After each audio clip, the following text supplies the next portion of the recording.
안녕하십니까. 7월 10일 뉴스K 시작합니다. 첫 소식입니다. 새정치민주연합 혁신위원회가 당내 선거 때마다 동원 논란을 일으켰던 당원제도 혁신과 지역위원장의 독점 지배 구조 철폐를 골자로 한 3차 혁신안을 발표했습니다. 종이당원, 선거용 당원을 대대적으로 정비하기 위해 당비 대납을 원천 방치하는 방안을 마련키로 한 건데 정치권 취재하는 안은필 기자와 자세히 알아보겠습니다. 안은필 기자. 예, 안은필입니다. 네, 오늘 새정치혁신위가 3차 혁신안을 발표했죠? 예, 그렇습니다. 새정치민주연합 당권제민혁신위원회는 오늘 오전 국회에서 3차 혁신안을 발표했습니다. 지난 8일 풀리지 않는 매듭은 자르는 게 맞다며 당 상부 구성에 대한 혁신안을 발표했던 혁신위는 이번엔 당 하부 시스템에 대한 방안을 밝혔습니다. 김상곤 위원장은 뿌리 깊은 나무는 바람에 흔들리지 않는다. 샘이 깊은 물은 가뭄에 마르지 않는다며 말문을 열었습니다. 알지 않는다. 새정치민주연합은 국민의 지지 기반과 방언이라는 뿌리를 두고 있습니다. 그러나 지금 새정치민주연합은 기반과 뿌리 모두가 흔들리는 상황입니다.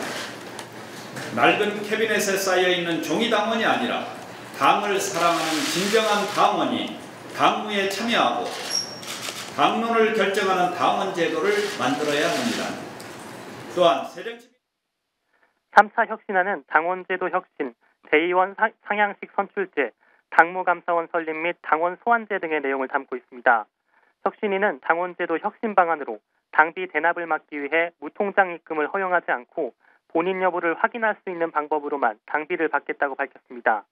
임미애 혁신위원은 평소에 저조하던 당비 납부가 선거철만 되면 확연히 늘어난다며 대납 의혹이 일어날 소지를 원천 차단하는 방안이라고 설명했습니다. 임 혁신위원은 또한 대의원 상향식 선출제에 대해 임명 구조가 지역위원장에게 달려있어 기득권이 보장된다며 근본 해소를 위해 당원에 의해 선출되는 안을 마련한 것이라고 말했습니다. 정채웅 혁신위원도 이번 혁신안의 핵심은 대의원 선출 방식이라고 강조했습니다. 그게 본질이 아니고요. 지금 지역위원회에 있어서 대의원이라 지역대의원이든 전국대의원이든 대의원을 누가 선출합니까? 지역위원장이 임명합니다. 지역위원장이 대의원을 임명하면 그 임명된 대의원이 지역위원장을 선출하는 이런 순환출자 구조를 가지고 있어요. 이 순환출자 구조가 바로 이 지역위원회의 기득권을 재생산하는 가장 잘못된 구조고 당의 민주화를 가면 가장 잘못된 구조죠. 근데 이제 저희는 이게 가장 핵심적인 내용이라고 생각합니다. 근데 이제 이 대의원을 당원들에 의해서 직접 선출하도록 하겠다라는 게 이제 이 혁신안의 중요한 내용이고, 그다음에 혁신위는 또한 지난 2차 혁신안의 보완 내용으로 선출직 공직자 평가위원장은 최고위원회 의결을 거쳐 당대표가 임명한다고 밝혔습니다. 지난번 발표에는 최고위 의결을 거친다는 표현이 빠져 있었습니다.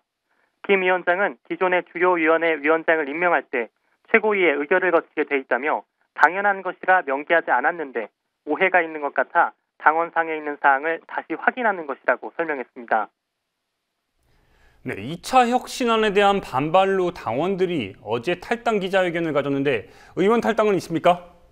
예, 어제 새정치연합 당원들의 집단 탈당으로 국회의원 중에서도 탈당자가 나올 것인지 관심이 주목되는 상황인데요. 아직까지 탈당 의사를 밝힌 의원은 없습니다. 다만 비주류 의원들은 앞으로 혁신안이 어떻게 나오느냐에 따라 달라질 것이라면서 문재인 대표와 혁신위를 압박했습니다. 또한 문제는 계파 갈등이 아닌 친노 패권주의라고 비판했습니다. 주승용 의원은 집단 탈당은 하나의 전조라며 문재인 대표가 앞으로 당을 어떻게 운영하느냐에 따라 신당도 생길 수 있다고 밝혔습니다. 예, 뭐 그것은 우리 문재인 대표가 정말 앞으로 추석 때까지 혁신안이 발표될 때까지 그리고 10월 재보궐선거 때까지 한 2, 3개월 남았지 않습니까? 예. 저는 우리 당의 최대 위기라고 생각합니다. 어저께 뭐 탈당도 이루어지고 했지 않습니까? 예. 이런 문제가 일거에 해소될 수도 있고 상당히 당이 혼돈 속에 빠질 수도 있다. 이것은 모든 것은 문재인 대표와 나아가서는 김상곤 혁신위원장의 자세나 그 운영에 달려 있다 이렇게 생각합니다. 지금까지 문재인 대표의 상황인식은 잘 돼 있다고 봅니까? 집단 탈당을 주도한 국민희망시대와 긴밀한 관계를 맺고 있는 것으로 알려진 박주선 의원도 입장을 밝혔습니다. 아직 저는 우리 당이 잘 되기를 지금 기도하고 기원하고 있습니다. 이 당이 혁신이 제대로 안 되고 성공할 가능성이 없는 불임정당으로 판정이 된다면 거대 여당에 맞서는 대안의 정당, 대체 정당을 만드는 것은 정치인의 도리와 책임이라고 저는 생각하는데 아직은 시로라기 같은 한가닥 희망을 지금 걸고는 있습니다. 당장 탈당을 하지는 않겠다는 뜻을 밝힌 건데요. 10월 재보선까지 기다리기엔 너무 멀다는 말을 하기도 해서 혁신안이 최종적으로 완성되는 시점이 선택의 순간이 될 것이란 전망이 나옵니다. 한편 천정배 무소속 의원은 신당 창당파와의 연대 가능성에 대해 서로 대화하고 소통할 수 있는 상대방이 된다고 생각한다며 배제할 이유가 없다고 말했습니다. 네, 혁신안에 대한 비판의 목소리가 높은데 하지만 혁신위원들은 문제될 게 없다는 입장이죠? 예, 그렇습니다. 혁신위원들은 혁신안 반발에 대한 소회를 자신의 SNS에 올리며 대응했습니다. 우원식 혁신위원은 페이스북에 2차 혁신안을 발표하니 당이 온통 들쑤셔놓은 형국이라며 새로운 길을 여는 게 참 어렵구나 하는 생각이 든다고 밝혔습니다. 하지만 이어 이 일은 국민이 우리에게 준 마지막 기회라며 결국은 민생대정당으로 다시 태어나기 위해 최선의 노력을 다하겠다고 혁신안의 정당성을 주장했습니다. 조국 혁신위원도 페이스북에 2014년 정치혁신 실천위의 원혜영 위원장과 김기식 간사의 성명서를 첨부하면서 혁신안은 하늘에서 떨어진 것도 아니며 급하게 우물딱주물딱 만든 것도 아니라고 적었습니다. 혁신위 출신의 두 의원은 성명서에서 최고위원제 및 사무총장제 폐지 등을 핵심으로 하는 당의 삼권 분립 및 조직 현대화 방안을 채택하여 확정한 것을 환영한다고 밝힌 바 있습니다. 네, 어제 시정연설을 시작으로 추경 심사가 본격화되고 있는데 하지만 여야 입장차가 커서 진통이 예상되고 있다죠? 예, 국회는 오늘 농림축산식품해양수산위와 산업통상자원위를 가동해 정부가 편성한 추가경정 예산안 심사를 진행했습니다. 하지만 여당은 정부 원안을, 야당은 예산의 대폭 삭감을 주장하고 있어서 치열한 공방이 예상됩니다. 이관섭 산업통상자원부 1차관은 메르스와 가뭄, 국제 상황 등을 감안하면 경기 침체의 가능성이 현저해진다면서 추경 편성의 범위를 광범위하게 인정해달라고 부탁했습니다.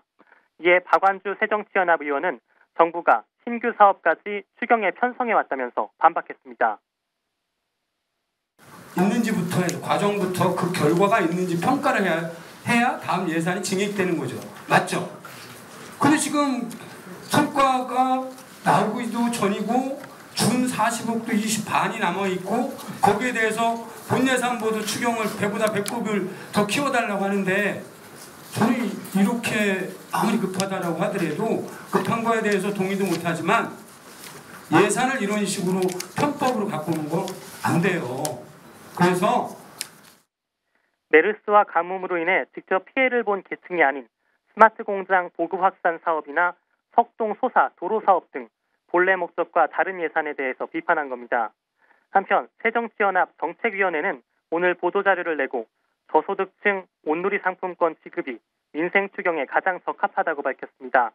이 방안이 확정될 경우 차상위 이하의 빈곤계층 200만 가구는 가구당 10만 원의 전통시장용 온누리 상품권을 지급받게 됩니다.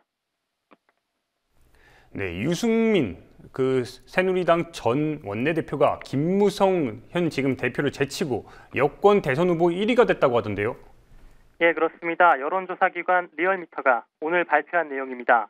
지난 8일과 9일 여권 차기 대선 주자 지지도 조사를 실시한 결과 유승민 전 원내대표는 지지도 19.2%를 기록해서 조사 이래 처음으로 1위를 차지했습니다. 지난달 23일과 24일 조사 때는 5.4%를 기록했었는데요. 지지도가 2주 만에 13.8%포인트 급등한 겁니다. 반면 김무성 대표는 18.8%를 기록하면서 2위로 내려섰습니다. 지역별로 보면 유승민 의원은 대구 경북 지역에서 26.3%로 1위를 했습니다. 박근혜 대통령이 배신의 정치라고 규정하면서 유 의원을 찍어냈음에도 대통령의 텃밭이라 할 수 있는 대구 경북에서 1위를 차지한 겁니다. 정치 성향별로는 유 의원이 중도층과 진보층에서 각각 25.3%와 29.4%를 기록하며 1위를 차지한 반면 보수층에서는 8.6%로 35.3%의 지지를 받은 김무성 대표에게 크게 밀렸습니다. 국민TV 뉴스 안은필입니다.